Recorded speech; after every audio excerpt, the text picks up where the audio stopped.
I'm so excited to see what you all have achieved in the last few years. Your growth has been incredible, and I'm grateful for all of your hard work and sacrifice. A lot of that growth has been brought about by new people coming into the business to take advantage of our generous marketing plan and effective product line.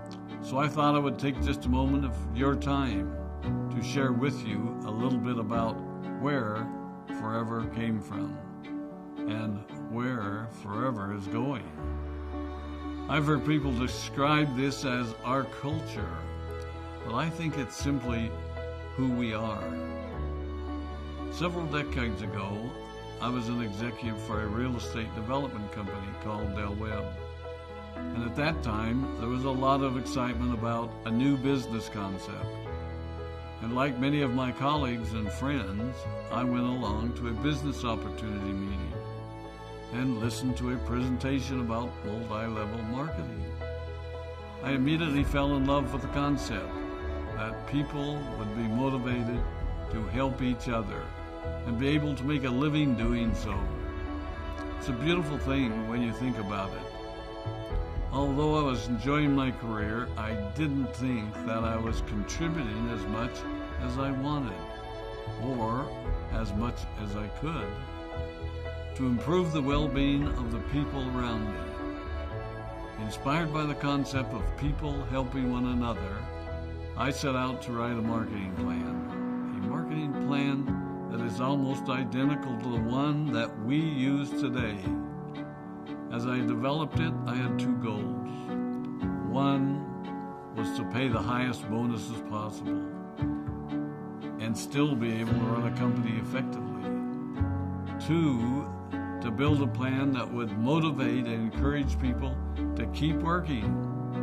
I wanted a plan to reward those that remain active and engaged. I love the concept of a royalty income. However, I believe that it's good for our souls to work hard. People who work hard are happier.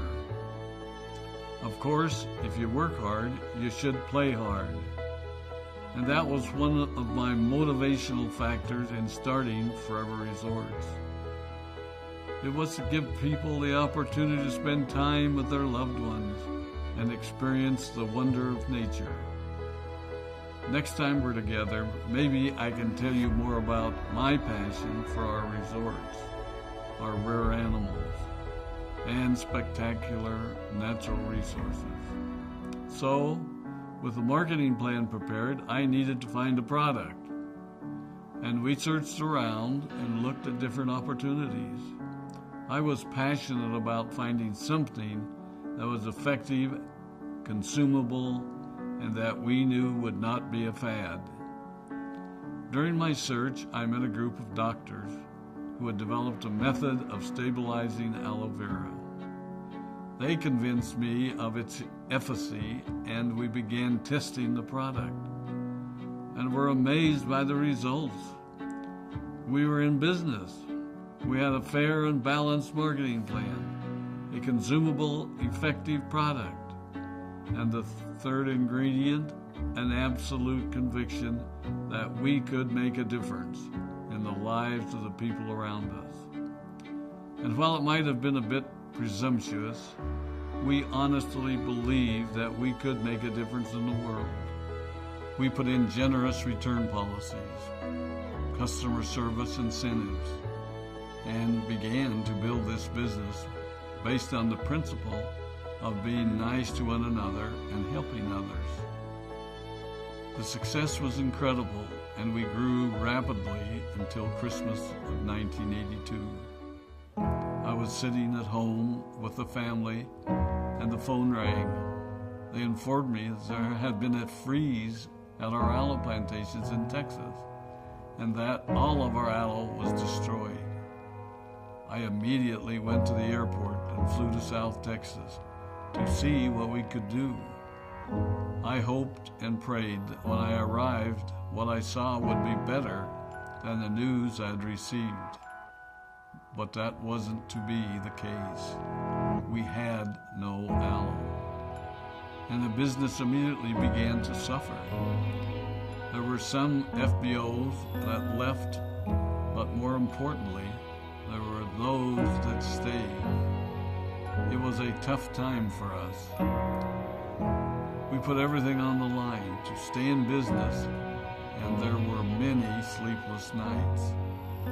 But we were convinced that what we were doing was right. We decided that this would never happen to us again. We flew out to the Dominican Republic and purchased as much land as we could and began planting aloe in one of the safest weather zones in the world.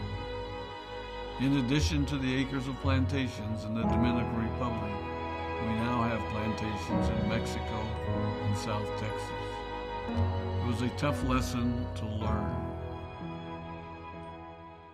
But during the tough times, we became stronger and we grew the most. We grow roots that strengthen us and help us to overcome the challenges and obstacles that life throws at us. I have learned that solid principles and core beliefs do not have a sell-by date. It is never old-fashioned or out of style to be nice to each other, to honor your commitments, and to treat people how you would wish to be treated. I recognize that many of you might not have heard about our beginnings, as you are new in the company. I am thrilled that you're part of our forever family, but I ask you to be mindful of the foundation upon which this company has been built. Forever was built on the principles of paying the highest bonuses possible, providing the most effective and highest quality of product, and empowering people to serve one another. There are no shortcuts to success in our business. Of course, the speed at which we reach certain levels may vary, but the fundamental principles remain unchanged and will remain unchanged as we continue our journey over the next 4 decades and longer. There will be times when a pathway will open up to you that will tempt you to take a shortcut, to buy a little more product than you may need, to make a purchase in someone else's name, or other ways in which we are tempted to give up what we want most for what we want now.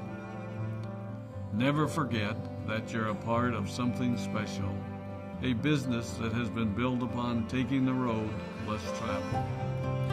It may not be as fast and as shiny as you might want it to be, but take it from me, the road less traveled is more rich, more wonderful, more fulfilling, and more lasting than you can ever imagine. We love you, we appreciate you, we are proud of you. My name is Rex Mon, and I